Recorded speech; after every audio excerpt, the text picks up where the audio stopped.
ISL അവസാനിച്ചെങ്കിലും super cup കിരീടം പ്രതീക്ഷിക്കുന്ന കേരളത്തിന് അത് നേടിയെടുക്കാൻ ഒരു വജ്രായുധം തന്നെ ആവശ്യമാണ്.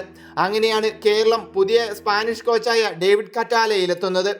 കേരളത്തിലെത്തിയ കറ്റാല എന്തായാലും രണ്ടും കൽപ്പിച്ച് തന്നെയാണ് ഇറങ്ങുന്നത്. തന്നെ നയങ്ങൾ കടുപ്പിക്കുന്ന കറ്റാല ബ്ലാസ്റ്റേഴ്സിന്റെ പ്രധാന പ്രശ്നം തുറന്നു പറയുകയും ചെയ്തു.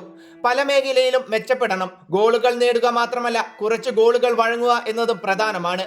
ഒരു ടീം ജയിക്കുമ്പോൾ ആരാധകർ സന്തോഷിക്കുകയും ജയിക്കാതെ വരുമ്പോൾ നിരാശരാവുകയും ചെയ്യും. കഠിനാധ്വാനം, പരിശ്രമം, തീവ്രമായ ആഗ്രഹം, സമ്മർദ്ദം കൈകാര്യം ചെയ്യാൻ ഇതേ വഴിയുള്ളൂ, കറ്റാല പറഞ്ഞു.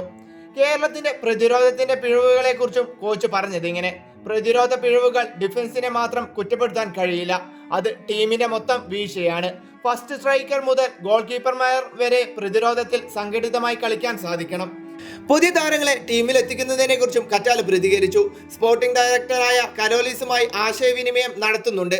ഓരോ പൊസിഷനിലേക്കും ഏത് കളിക്കാരൻ വന്നാൽ നന്നായിരിക്കുമെന്നാണ് ആലോചിക്കുന്നത്. അഭിപ്രായങ്ങളെല്ലാം പരിശോധിച്ച ശേഷം സ്പോർട്ടിംഗ് ഡയറക്ടറാണ് തീരുമാനമെടുക്കുകയെന്ന് കറ്റാല പറഞ്ഞു.